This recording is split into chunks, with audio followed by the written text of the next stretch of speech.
Good afternoon, everyone. I'm Ted Sargent. I'm Vice President, Research and Innovation and Strategic Initiatives at the University of Toronto. I wish to acknowledge this land on which the University of Toronto operates. For thousands of years, it has been the traditional land of the Huron-Wendat, the Seneca, and most recently, the Mississaugas of the Credit River. Today, this meeting place is still the home to many Indigenous people from across Turtle Island, and we are grateful to have the opportunity to work on this land. Welcome to the launch of U of T's IP education program. It's a real pleasure to be here today to witness the inauguration of this timely and innovative program, and to see so many of you present to mark the occasion and to participate in the discussion of IP rights and the challenges and opportunities they present in today's knowledge-based economy. Understanding IP and IP rights is a key component of a successful entrepreneurial enterprise. And IP is a critical driver of the global economy. It fosters innovation by ensuring that an idea is protected and that you as a creator can reap the benefits of what you've made, whether that protection takes the form of a trademark, copyright, patent, or industrial design registration. In 2019, the Ontario government convened an expert panel on IP, stressing the need to protect and secure intellectual property for Canada's national economic competitiveness. Now more than ever, protecting and levering IP is becoming key to success for companies big and small. And the need to bridge the IP awareness gap for innovators and entrepreneurs has never been more important. And with innovators and entrepreneurs at U of T creating at a rapid rate, U of T entrepreneurship saw the need to support this innovative entrepreneurial community to ensure that we're all knowledgeable about IP. U of T entrepreneurs have secured more than $1.5 billion in startup investment over the last decade, and they've created more than 500 startup companies over the same period. There's a lot to protect here, and U of T's innovators know it.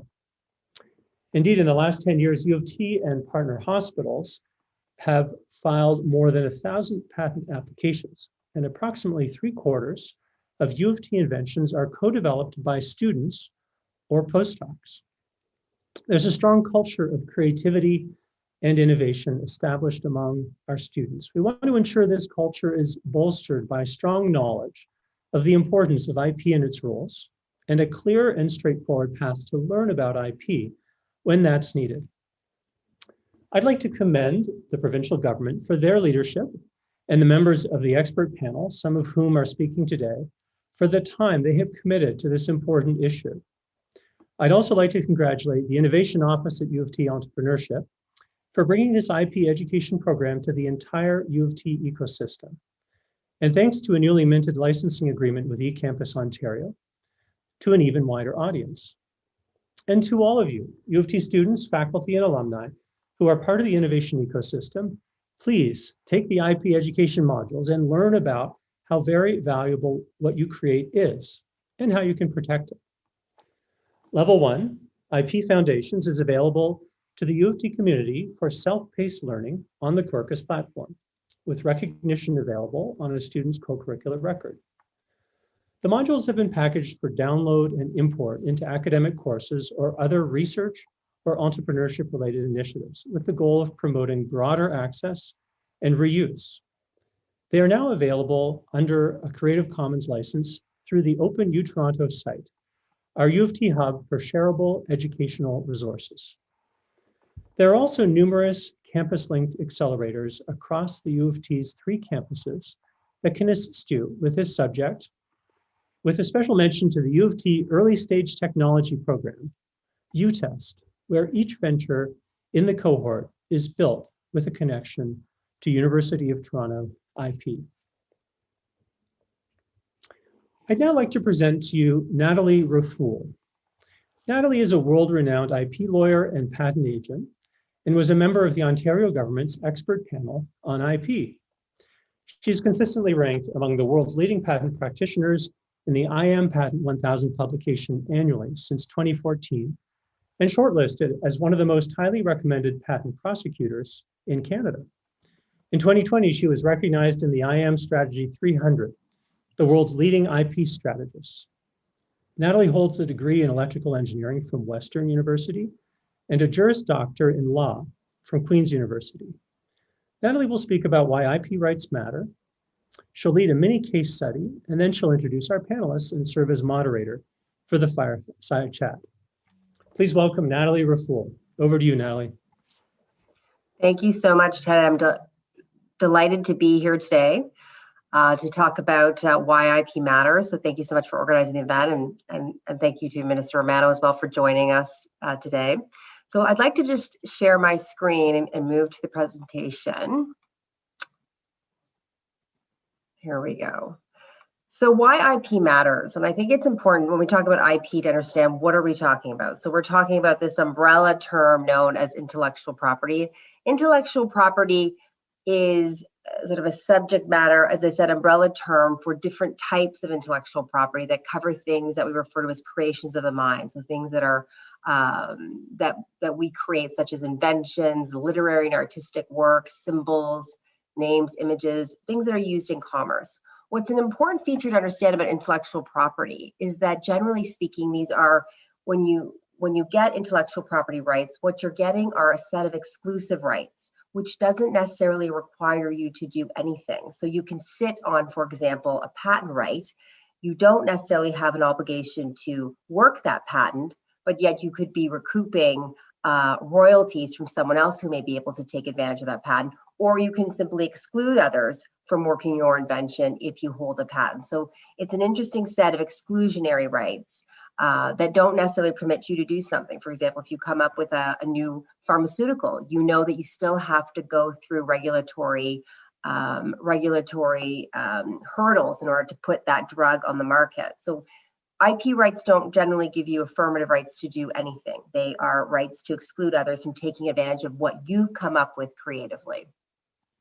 There are so many different forms of IP, and we don't have enough time today to get into all of them, but I think it's important to note some of the main ones. And Ted touched a little bit on trademarks and copyright and patents, and they all have different constraints to them. Some of them can last very long. So copyright is a form of protection that protects artistic expressions of particular ideas. So if you've written an article, your journal articles in the university context would be protected by copyright. But when it comes to ideas, those types of protections fall more under patents or trade secrets because copyright doesn't protect ideas. It's the expression of those ideas. So someone can take an idea and still express it in a different way, and that would move them outside of copyright protection. And then there are industrial designs that protect the look and feel of a product. So you're familiar with, you look at vehicles, they have interesting shapes and features to them. So those are the types of things that can be protected by designs. And of course, trademarks are everywhere. Just take a look at your clothes. You're wearing various, trademark gear, and trademarks don't necessarily mean they have to be high-end goods. You could have inexpensive goods that still are branded, no-name products, for example. No-name is still a trademark. And when we see no-name products, we think, oh, these are, good products, but, at good prices. So different forms of IP can really help move your product in the market and are very valuable forms of protection. So Ted also did touch on the work of the panel that we did. Ontario government asked our expert group to take a look at, how we commercialize intellectual property in this province, and what sorts of things might we do to improve the commercialization of intellectual property in this province.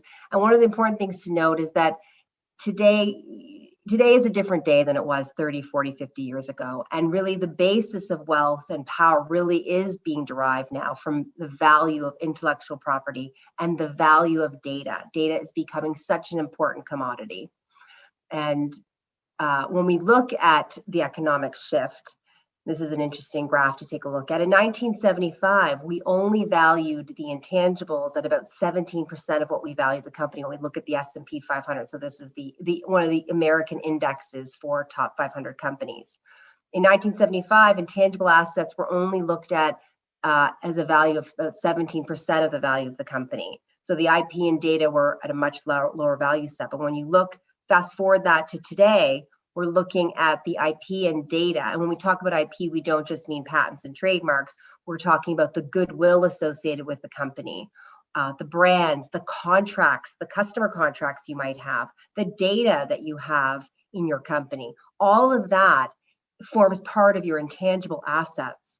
And that today now is valued at 91% of the company value for the S&P 500. So it shows you how the value of intangibles and the value of IP has really shifted over time. And we see that, like we look at these big tech companies, and what are we looking at? We're looking at companies that hold very powerful and massive troves of intellectual property and huge amounts of data. So if you look, got massive valuations for some of these companies, and what they've been able to achieve with their platforms. And we look at the Amazon example, that when we go back to one of their innovations around the one-click innovation, to be able to, with a single action such as clicking on your mouse, to be able to purchase a good over the internet so quickly and so easily, very powerful concept for Amazon that really helped them to become a big market leader going back ages ago when Amazon was only a book distributor, if you remember those times.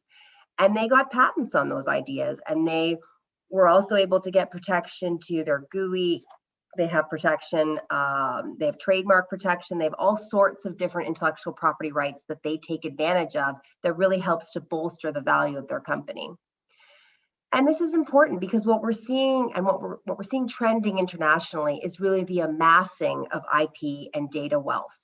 And unfortunately, when we look at Canada, as compared to some of these leaders, and on this graph to the left, you'll see US, Canada, Japan, Korea, Germany, the UK, France. Canada continues to be a laggard in that regard when it comes to amassing ownership of IP and data rights. So this is, so one of the areas I like to speak about is certainly in the artificial intelligence area.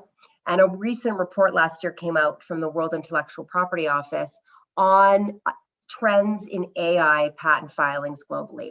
And what we see is some of these companies are moving ahead very quickly. So IBM now has the largest patent, they've always had the largest patent portfolio, but no surprise, they have the largest AI patent portfolio, Microsoft being second to that. And 26 of the 30 largest portfolios now are owned by corporations. This is just a snapshot of who those leaders were last year, and those numbers are changing. We're seeing a lot of activity coming out of China. China's sort of exponentially on the rise. And what's interesting about China is that their patents are predominantly held by state institutions. And we see the Chinese Academy of Science here. But again, you're seeing those leaders, have a look at the top few, and we see that the Japanese are obviously moving ahead with their filing numbers as well. This report just came out last month, actually, from the USPTO, and shows how many patents now are granted in the area of artificial intelligence at the US Patent and Trademark Office. IBM now with 47,000 patents in this area, Microsoft 22,000. These numbers are incredible. Amazon 5,000 patents in the AI space. And just to give you a sense of who are these top leaders grabbing US patents, and why we fixate on US patents is because when you look at an IP portfolio, today it remains that the US patent in your entire portfolio of patents remains still the most important patent asset to own. So we look to the US patent register to see, okay, who owns what? And when we look at these numbers again, just to give you a sense of who's getting patents in the US and who's dominating in that space. And you can see very familiar names and not necessarily seeing any of our market leaders. So who are the owners of the world's innovation? This just gives you a snapshot. Obviously the US being very dominant, China, Germany, Canada having a very sort of small snapshot, which is why this is so important for us to start to move ahead on the intellectual property front. And unfortunately, when we look at the trends in Canada, we're actually moving on a downward trend rather than, seeing the landscape, seeing the fact that the trends in terms of registered IP rights are actually moving up. In fact, the Ukraine in a period of 2014 to 2017 had an increase in patent filings internationally. The PCT is the international patent application that you can file, which gives you then rights to file in many different countries. They had a 740% increase. Meanwhile, we're seeing Canada really decrease on that front in terms of international filings. So what are some of the myths that we really need to bust, and why is this so important that we're trying to get education around IP and innovation out there in our ecosystem in Ontario and obviously within the U of T ecosystem. And I just want to highlight some of those myths. So first of all, adopting someone else's technology is innovation. No. That makes you obviously beholden to that innovator to continue to innovate for you. Groundbreaking research is innovation. Research is a starting point, but innovation is the commercialization of ideas into products and services. It's the next step from research. IP creation is innovation. Without ownership, when commercialized, it isn't. Domestic only commercialization is innovation success. We need to really be thinking of ourselves as working in a global marketplace. And so we need to be thinking about global innovation and global success in that innovation space. Innovation and IP strategy is easy. More R&D funding will lead to commercialization.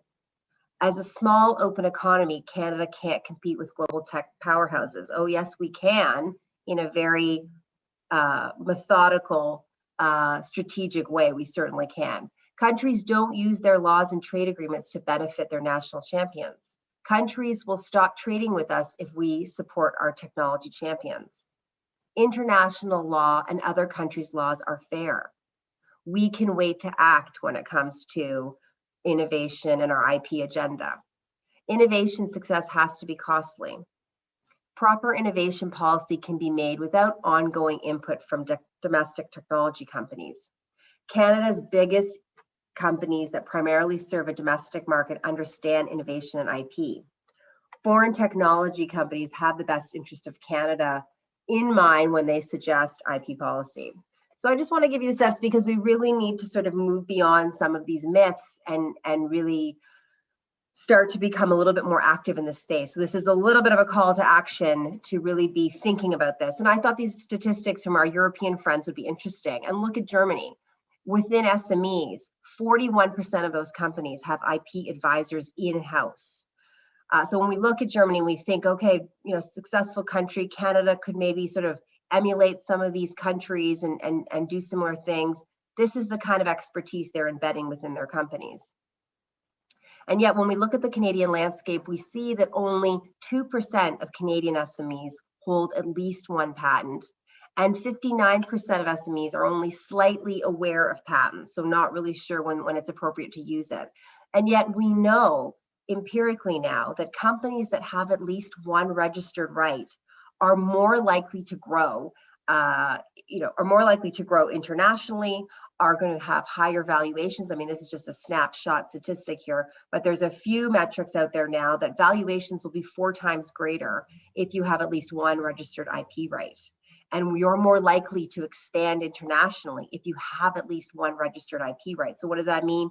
Having at least one trademark registration, having an IP strategy around your copyright and your trade secrets, having at least maybe one patent filed.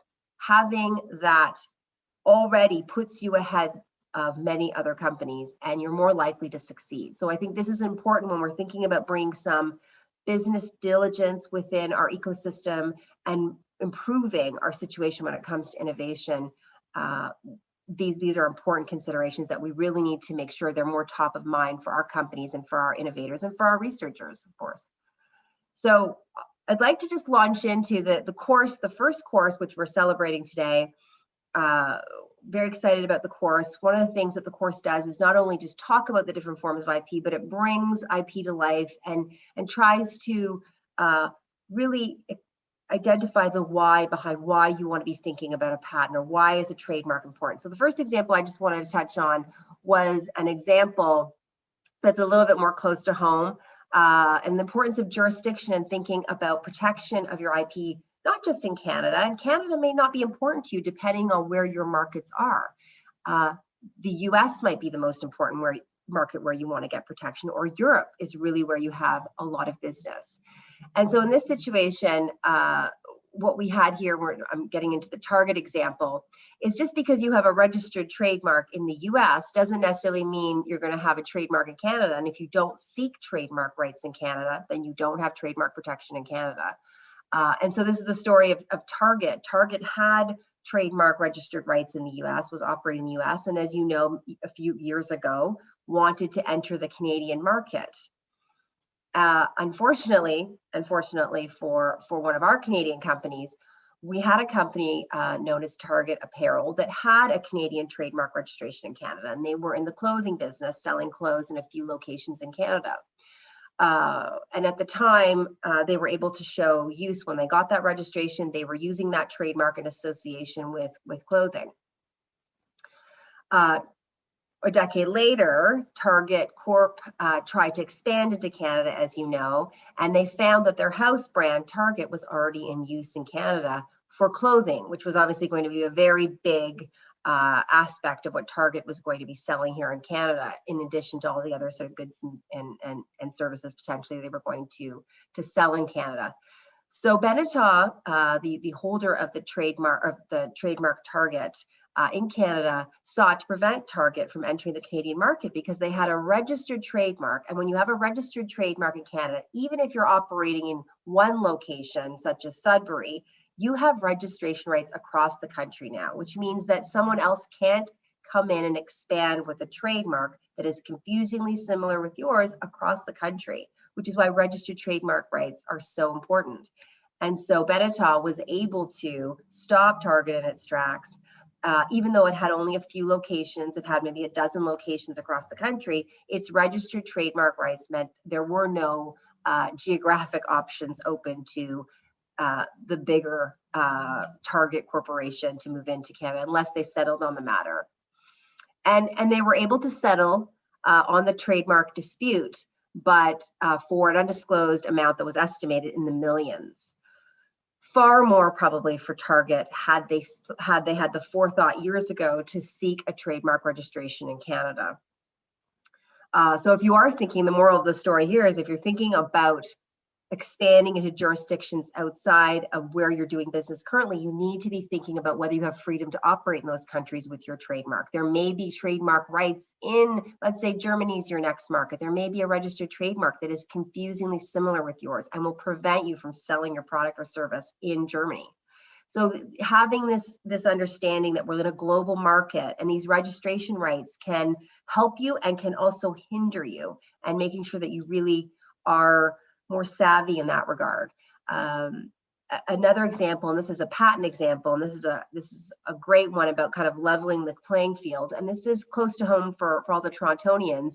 There was a company in the 90s known as i4i that obtained a US patent on an XML editor. And during that time, they also approached Microsoft about this development that they had created, and we're sitting down with their technical team, and the technical team thought it was interesting, but said, you know what, we're not interested in incorporating your editor into our product. What happened next is actually Microsoft did incorporate the editor into their versions of 2003 Word and 2007.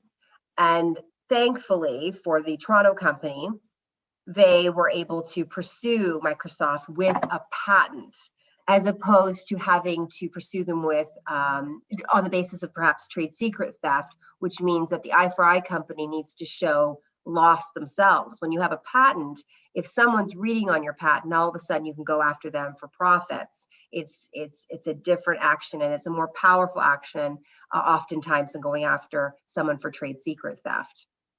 And so they went after Microsoft, and they took this case all the way to the US Supreme Court. i4i was lucky because they ended up getting backed by a venture capital firm that helped them fund the litigation all the way to the US Supreme Court. But in the end, with everything and the interest, i4i ended up with a judgment against Microsoft for 400 million US. And Microsoft was also ordered to stop sales of versions of MS Word and strip out the editor from the product. So this is kind of a great story of why it's so important to be thinking about this, because, you know, big companies, you know, they are obviously, you know, important to the ecosystem, but at the same time, they're always looking for great new ideas, and you have to make sure that you're navigating these waters carefully and make sure that you're protecting yourself. And i4i did just that and was able to successfully navigate this situation with Microsoft and be made whole in the end. So that kind of concludes the case studies, and what I thought we would do now, Ted, if that makes sense, is we'll roll into our panel unless you wanted to jump in at this point. That would be wonderful, Natalie. First of all, thank you for such a great introduction and great slides and great stories. And yes, that would be perfect if we could dive into the panel. That would be great. Perfect. All right, so I'm just going to stop my share here. And I'd like to introduce my other panelists. So I have Myra Tawfik here and Jim Hinton, Myra, fellow expert panelist. Jim, I feel like you've been there in spirit. Sarah Varani as well. So I'd like to invite each of you to introduce yourselves before we get into our panel discussion. Why don't we start with you, Myra, and then Sarah, and then Jim. Is there a moment to have a minister come on? Is this an appropriate moment, or? That would be absolutely wonderful. We're so thrilled that the Honorable Ross Romano has joined us. Hello, Minister. Hello there. Great to have you with us. We're going to take a few minutes. I'll briefly introduce the minister, and then he's very kindly agreed to say a few words, and then we will proceed to the panel. So thank you so much. It's my great pleasure now to introduce the Honorable Ross Romano, MPP and Minister of Colleges and Universities. Minister Romano was first elected as a member of Provincial Parliament for Sault Ste. Marie on June 1st, 2017, and served as the critic for Northern Jobs in the Ring of Fire as part of the official opposition. He was re-elected in 2018 as a member of the Ontario government and became the parliamentary assistant to the Minister of Energy, Northern Development and Mines, as well as the parliamentary assistant to the Minister of Indigenous Affairs. On June 20, 2019, Minister Romano was sworn in to Ontario's cabinet as the Minister of Colleges and Universities. He is a fierce advocate for the post-secondary sector. He believes that investment in Ontario's post-secondary sector is an investment in job creation and economic growth, as do we. Minister Romano is committed to ensuring that Ontario students have access to high caliber education and remain competitive in the global workforce. And with that, I'm thrilled to invite the minister to say a few words. Minister Romano. Thanks, Ted, for the introduction. I was unfortunately not paying close enough attention to the chat function at the bottom of the screen, so I guess we got a little bit off track here, but I enjoyed Natalie's presentation and your introductory remarks, and thank you very much for the kind introduction, Ted. It's been a very exciting process working in this role as the Minister of Colleges and Universities and having the privilege to work with such a great group of people and such an incredible sector, that being the sector of advanced education, research, and innovation in the province of Ontario. Just last week, we announced our budget, Ontario's action plan to protect, support, and recover as a province moving forward. And certainly our government recognizes how important intellectual property is with respect to that, and what that means for us as a province to be able to compete in the modern economy. It's no secret that the province's post-secondary and research sector is a key source of innovation and commercialization, and it is the leading contributor to Ontario's productivity, our economic growth, and a key driver for our improvements to health and to well-being. It's now more important than ever that Ontarians, whenever we make a breakthrough, when we make that next major breakthrough in research and in innovation, and it's funded by taxpayer dollars in Ontario, that Ontarians are the first to reap the benefits of that investment. And we want to make sure that we're able to redirect all of the investments we make in the research and innovation area and in the post-secondary area. We want to make sure that we're directing those resources into our economy for the benefit of Ontarians. So that's why I'm so excited to be able to join you today. I really applaud the work that is happening between the University of Toronto and eCampus Ontario in creating this new shared resource for intellectual property. This is going to be a tremendous benefit to our innovation ecosystem. It's a first step and one of many that we are working towards to make sure that we here in Ontario can make use of and get the incredible benefits, the tremendous social and economic benefits of the taxpayer-funded research and innovation that we do in the province of Ontario, and again, ensuring that it stays here in Ontario. And it's something that I've been very excited working with so many of the amazing people that we have within our sector to help Ontario move our intellectual property agenda forward. eCampus Ontario and the University of Toronto are giving students and our on-campus innovators a new resource to become better informed about intellectual property. It's vital to helping innovators understand the value of protecting our ideas and the importance of developing and protecting our intellectual property portfolios and all of the strategies that really need more capacity and structure to them to ensure that we can advance those going forward. This intellectual property curriculum is going to allow innovators with the key IP knowledge, the key information they're going to need on not only how to access IP expertise, legal expertise, but when to access IP expertise. We want to make sure that we continue to move forward on collaborations such as this and so many others to ensure that we can capitalize on all the benefits of our innovation ecosystem.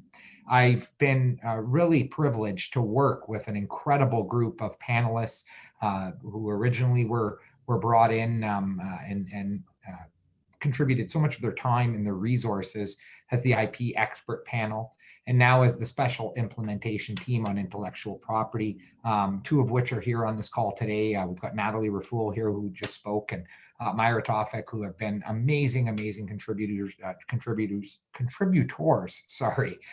to the panel, as well as Shiri Bresnitz and Dan Herman, and the chair of our panel, Jim Balsillie. The work of all of our panel members. I'm so thankful to Jim for your contribution, to the members of the panel. All of you have been amazing to work with and really have helped inform myself and our government moving forward on the importance of capitalizing on the work that we do in our innovation and research sectors and in the post-secondary sector, and ensuring that we're gaining the economic benefits of that. And the government has recognized that. And just as I indicated earlier, we made an announcement last week as part of the budget where we've put $1.5 million towards the special implementation team's work. And we're supporting that as a government to ensure that we can move forward on the recommendations that the IP expert panel provided us. And we have 4 specific components in our action plan that we are now working on along with the panel members. And that's, as a first point, we want to ensure that we're developing these commercialization mandate agreements. We want to ensure that our post-secondary institutions and all of our research institutions in the province can strengthen their mandates relating to commercialization, and to ensure that we do that within all of these organizations in the province. The second part, which connects so beautifully to what is being done here today, is to strengthen our IP literacy by developing both a basic and an advanced curriculum that will be available to everybody in the province, and provide a service that will be there for everyone to be able to enjoy in an online format. The third element is something that we're all very excited about, and it's to develop what we are calling the Centralized Ontario Resource Entity that is affectionately known as the CORE. And it is critical that we really emphasize the importance of the CORE, because it is within the CORE that we will have all of our sophisticated IP expertise for our institutions, both research, post-secondary, all of our companies, where they can have a one-stop shop, if you will, for developing their IP strategies and getting the advice that they're going to need to move forward in this new economy. And of course, the last part, the fourth part, which is of critical importance, is developing a governance framework for all of our organizations to be able to incorporate those IP considerations. So that is so critical to developing what we like to refer to as a Made in Ontario plan. And I know that everybody on our panel is so dedicated and working so hard towards developing this Made in Ontario plan, a plan to help us develop our prosperity moving forward, a plan to ensure that we capitalize on everything we are doing here in the province. And the work that is being done here by eCampus and the University of Toronto is working hand in hand with that plan. And it is such a great collaboration, as you've mentioned, Ted. And it is something that we're very excited to be a part of. I'm certainly honored to be a part of it and privileged. It's been an absolute pleasure to be a part of this work, and I can't wait to move forward together with the work of the panel, And I believe that now more than ever, especially as we're coming through COVID, I know this has been so difficult for everyone, but we're seeing the world change right before our eyes. And now is the time for us to begin building that foundation for a very strong economic recovery. And for our government, for everybody in Ontario, I think the most responsible path forward for all of us is to ensure that we create the conditions for our economy to grow, and to make sure that we can really demonstrate that Ontario is in fact open for business, and we are the economic engine of this great country of ours, Canada. And I know that working closely with great institutions like the University of Toronto and eCampus Ontario and all the amazing members of our panel, I know we're going to get there. So sorry if I went too long there. I get a little bit excited when I discuss the subject matter. It is just such a tremendous opportunity for us all in this province, and definitely something to be excited about. And I really want to thank everybody here today for all the amazing work they're doing and their contribution to putting Ontario forward in this regard. Thank you, everybody. Thank you, Minister Romano. What a thrill for the University of Toronto students, postdoctoral fellows, staff, faculty on today's call to hear from you in person about the subject that's one that brings out, as you say, such passion and that is so crucially important to the economic prosperity of the province and the country. So with that, thank you once again, Minister, and we will return to Natalie to discuss with her panel. Great, thank you. So much appreciated, Minister, as well. So I'll turn it over to Myra. Myra, you're just about to introduce yourself, and then Sarah and Jim. Thanks very much. And thank you all for having me here. Thanks, Natalie, for moderating and hosting this session. And it was terrific to hear from the minister. And it is true that the work of the panel and the work that all of us have been doing across the system to try and build capacity is something that obviously I'm very committed to. So I'm a law professor at the University of Windsor and a senior fellow at the Center for International Governance Innovation, CIGI. And really where my emphasis here for this panel is really that I've been spending many, many years now on capacity building in IP literacy and IP strategy and access to affordable legal services for Canadian startups and entrepreneurs, especially sort of obviously in Ontario, based as I am sort of at the University of Windsor. So without further ado, I'll pass it back to the other panelists to introduce themselves. Sure. Thanks so much, Natalie, and for everyone for having me on the panel as well. My name's Sarah. I'm the Chief Operating Officer of Structura Biotechnology. My background is actually in law, and prior to that, environmental sciences. And I joined Structura back in 2016 when it was first founded to lead the commercialization effort there. So Structura is a scientific software company that was spun out of the University of Toronto's Department of Computer Science in 2016, and it's been supported from the very beginning by the UTS program, as well as the Innovations and Partnerships Office, rather. Structura builds computational methods, algorithms, and machine learning solutions for scientists who are working on understanding the structure and function of protein molecules using electron microscopy. And IP has been particularly important for us, especially in the form of patent protection, since the early days when our initial core technologies were spun out from the university for two reasons. One, obviously, to kind of build credibility for our new organization, and also, more importantly, I think, to protect against commercial competition. I look forward to hopefully speaking more about those topics as the panel goes on. Yes, and thank you. So my name is Jim Hinton. I'm the co-founder of the Innovation Asset Collective, Canada's patent collective, soon to be launching. I'm also an IP lawyer and an engineer and U of T alumni, having gone to law school there, and of Own Innovation, my IP firm, as well as an assistant professor at Western and a senior fellow at the Center for International Governance Innovation. Great. So I thought I'd lead us up with a question for Sarah, which is, why are IP rights so important for global market expansion? Maybe you could touch a little bit on that. Sure. So the field that Structura works in particular, it's called cryo-electron microscopy, and it's definitely a global endeavor. We currently have users and clients of our software all over the world in over 40 countries.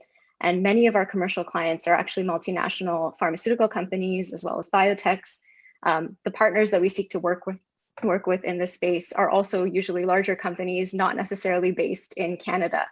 And so as a small company with a kind of ambitious mandate, but that's looking at a space where there are already a lot of large players. Having good IP protection has been really important for us in the form of patents. It's given us leverage in a few ways. So first off, it's definitely increased our value and our credibility in the eyes of our potential partners as well as clients. I would say that it's definitely given us an edge over other potential commercial competitors in the space because we've already taken steps to secure key IP, which really sort of acts as a hurdle for them to kind of enter the space.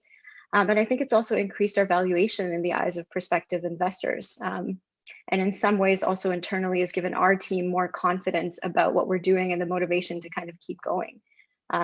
Being able to have our reputation precede us in over 40 countries, obviously we can't operate in all of them physically, but I think that's in large part due to the fact that we've built this credibility around our IP.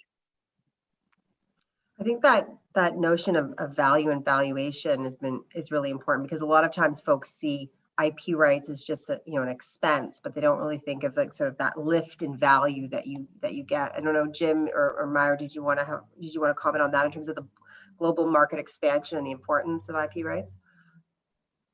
Yeah, and so maybe I'll jump in, and it goes to what you spoke about before, Natalie, is that there's this really an arms race around intellectual property and data. And I wouldn't say that IP is everything, but IP and data are almost everything when it comes to economic value of companies globally now. And it's really when you get into those key markets and those major markets like the US and China, where you have to navigate these thousands and tens of thousands and sometimes even hundreds of thousands of patents. How do you navigate it? And it's really about having some ammunition of your own and your own sort of strong position to be able to get in there, and people recognize a strong position. They know that if you've got a good portfolio, that you can use that and then drive your value and then continue to grow and scale globally. Mm-hmm. That's right. So Myra, over to you. And I don't know if you wanted to touch on that, but I thought we'd talk about sort of also the importance of IP literacy too. So maybe over to you. Well, it's a good segue. Thanks, Natalie. It's a good segue from what Sarah was saying and Jim. I mean, how do you get to where Sarah got? And then how do you understand how to leverage your IP in a global context? It requires foundational IP literacy. At the very minimum, that's what it requires. And what does that mean? So courses like the one that's being launched at U of T is that attempt to sort of get the groundwork done so that for those of you who are out there who are thinking about new ideas or trying to conceptualize things that you're doing, you're able to at least sort of anticipate what you will need to do now in order to make sure that you could get to where Sarah and her company is, and that you could get to where what Jim is discussing in terms of global markets. And even if you don't actually ever think you're not going to go big or go global, nevertheless, having the tools you need as an entrepreneur, sort of especially those IP skills, the foundational IP skills are essential. And so it is important sort of to start from the first steps and start to identify kind of what you're generating in terms of intellectual property, then connecting the dots about how you protect it, and then moving along to develop your strategy as your company grows or as your business grows. And so that's really sort of, I think, where this notion of IP literacy really, really becomes an essential part of the skill set of the innovator and entrepreneur in Canada. Yeah, and so that's a great point, Mark. It's such an important point, actually. So, but in terms of, so once we get that literacy up, I think the next thing is being mindful of some of the major pitfalls and some of the common issues. And actually, one of the questions we did get also was around, what sort of things might we safeguard against that are most important, and how in terms of assessment, and how do you, what do you really need to be thinking about from the get-go? And I think, Jim, could you sort of start us off on that in terms of common pitfalls and things to safeguard against? Yeah. And so a key thing to that, to IP education, is understanding what to do and what not to do. And when you get into things like patents, and you publish something online or on a blog post or on a Kickstarter, that can fatally kill your chances of getting a patent. And if you don't know that, or you find out a day too late, then you're off on a very, very shaky footing for the core value of your company. And so really working with programs like this and getting that base level of IP education, and then moving that into practice and building your business, and then working with strategic advisors to actually build an IP strategy. And so taking that information, and what I find a lot is that businesses that are empowered themselves and so have an internal IP champion do so much better, because IP is not only about technology, it's not only about the legal mechanisms, but ultimately it's a business asset. And so the business people within the organization understanding the value of the IP and ways and mechanisms to actually make that support their business objectives, that's huge. And that's how you can compete, and that's how you really build a proper IP strategy, an IP business strategy. That's great, Jim. We're getting flooded with questions, which was to be expected. And so I'd maybe like to jump to, first of all, it's expensive. And one of the things that I want to say, I mean, it's not, one of the points I touched on was it's not necessarily cheap. I mean, you need to develop an IP strategy. What does that mean? Figure out what types of IP you need for your particular business. Depends on, what are your products and services? How are you commercializing? Where are you commercializing? And there are experts out there, right? So, it's important to get educated, but also consulting experts. And I would throw out there that many experts will talk to you initially for free. So I know there's many out there that have a lot of questions around IP. And I think, you'd be able to seek some initial, consult with a few different IP experts to get that advice, patent agents, trademark agents, or IP lawyers, particularly people with expertise in that area. Because one of the questions that's coming in is around trademarks. Sorry, we're getting flooded here. Why did I miss that? So for example, what can podcasters do to protect their brand and content? And another one around, why don't we start with that one in terms of trademark protection, some of the things you might want to think about. Jim, do you want to?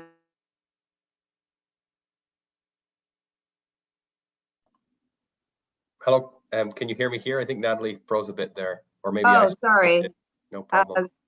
So one of the questions we received was about what can podcasters do, for example, to protect their brand and their content, and what kind of financial supports can you go for filing trademarks and patents?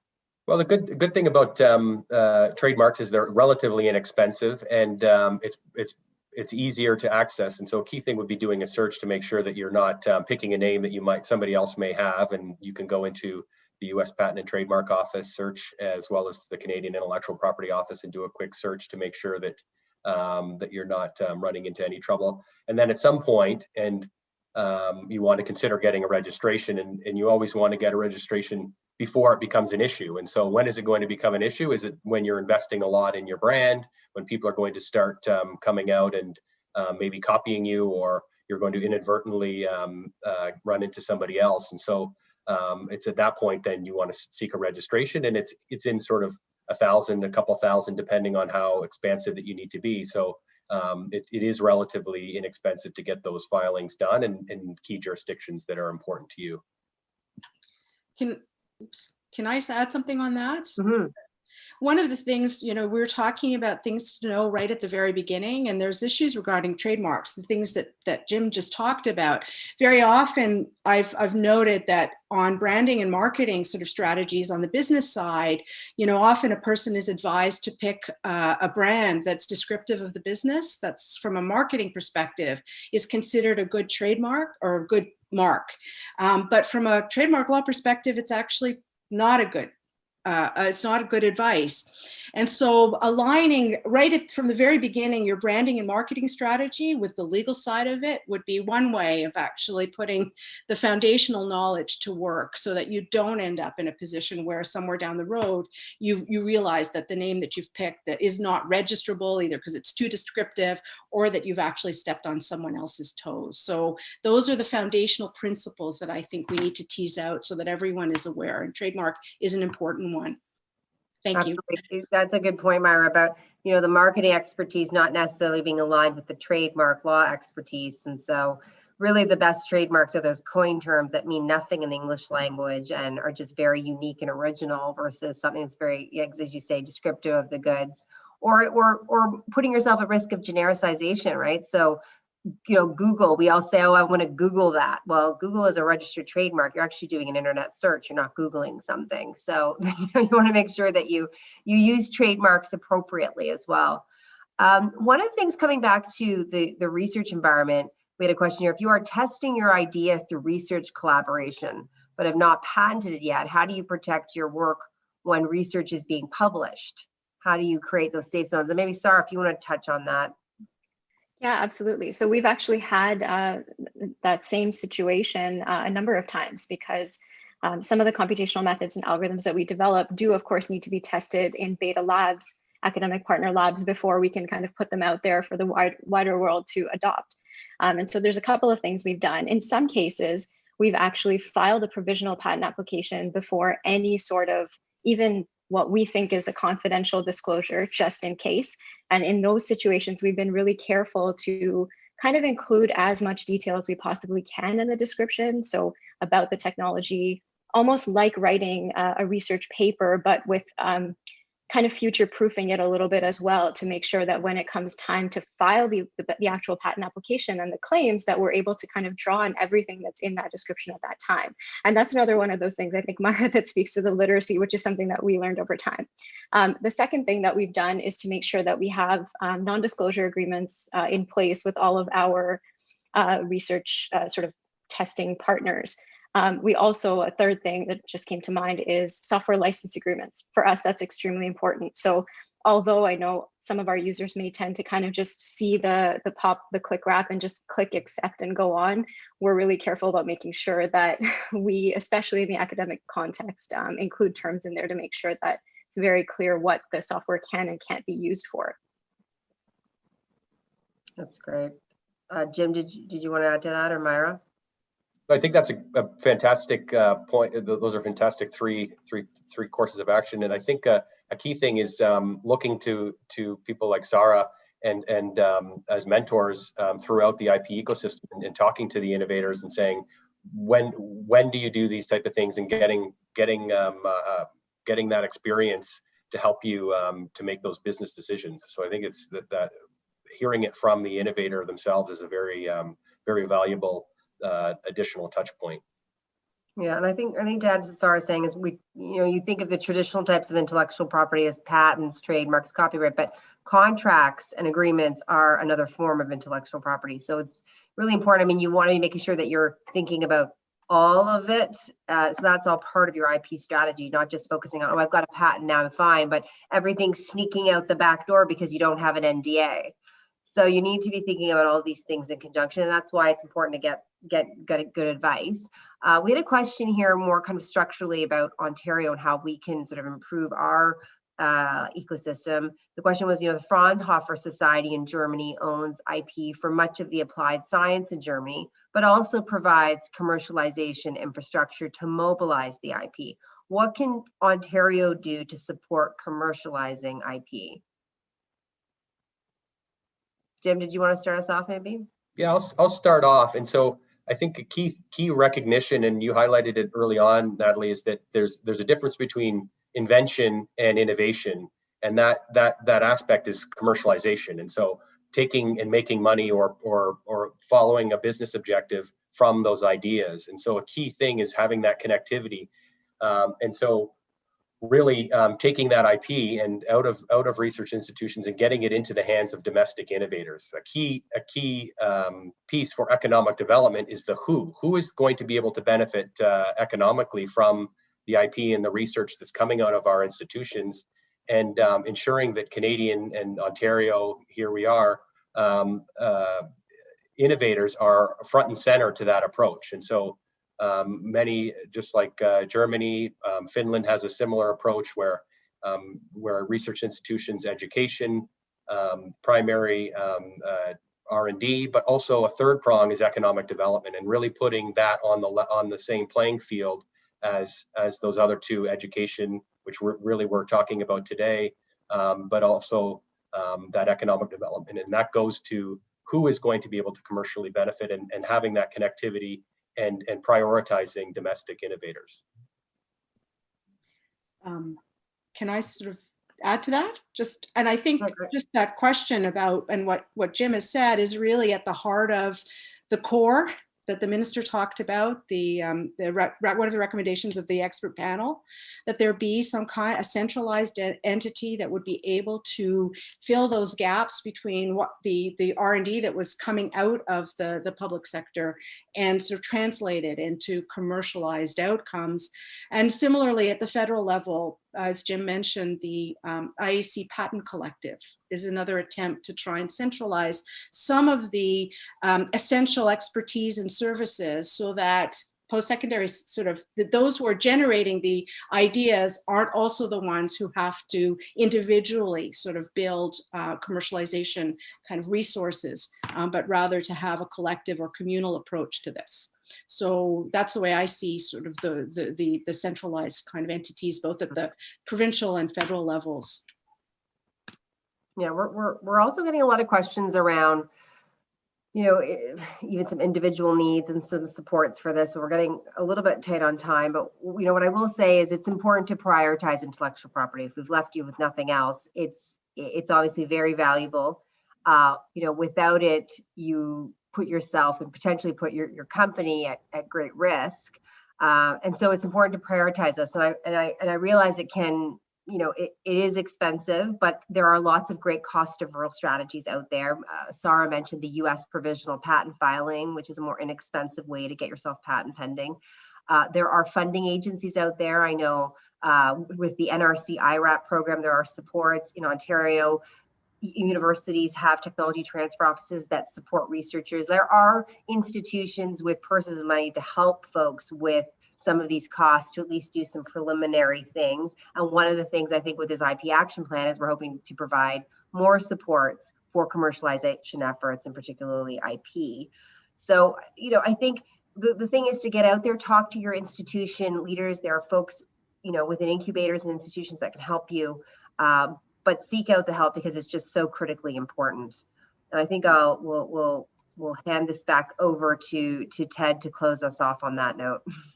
Thanks so much, Natalie. And sincere thanks to our panelists, Zara, Myra, and Jim, for a wonderful conversation. Thank you, Natalie, for having presented such a wonderful introduction up front and then having convened such a great panel with such rich content.